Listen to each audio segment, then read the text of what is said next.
Moving on, Mahabubabad జిల్లా వ్యాప్తంగా కూడా గత రాత్రి కుండపోతగా వర్షం కురిసింది. బయ్యారం, గార్ల, గంగారం ఏజెన్సీ మండలాల్లో ఈదురుగాలులకు వరి, జొన్న పంటలు నేలకొరిగాయి. అకాల వర్షాలకు చేతికొచ్చే పంట చేజారడంతో రైతులు కన్నీరు మున్నీరవుతున్నారు.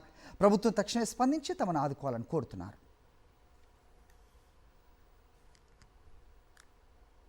వడగళ్లవాన రైతులకు కన్నీటినే మిగిల్చింది. అకాల వర్షాలు మొక్కజొన్న, వరి, మామిడి రైతులు నిండా ముంచేశాయి. మహబూబాబాద్ జిల్లా కొత్తగూడ మండలంలో ఈదురుగాలులతో కూడిన వడగళ్ల వాన బీభత్సం సృష్టించింది. చేతికొచ్చిన మొక్కజొన్న పంట నేలరాలింది. 6 గాలం కష్టించిన రైతులకు కడగళ్లు మిగిల్చింది.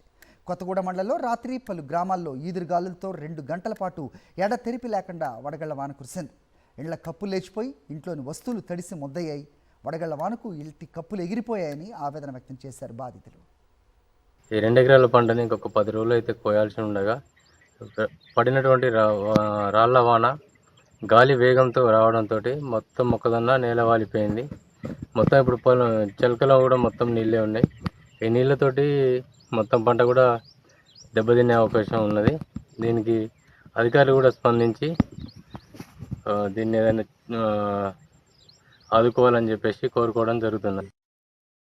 ఇంకా 20 రోజులు అయితే చేతికొచ్చేది ఉండేది సార్.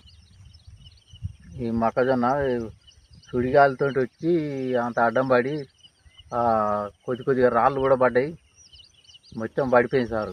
ఇది దాదాపు 1.5 ఎకరం వేసిన సార్. ఇక్కడ ఎంతో కట్టుకుంటే అది నిన్న వర్షానికి కప్పు లేచిపోయింది. లోపల ఉన్న సామాను బియ్యం బస్తాలు, బీరోలు, బట్టలు ఇట్లా మొత్తం తడిసి ఆగం అయినాయి.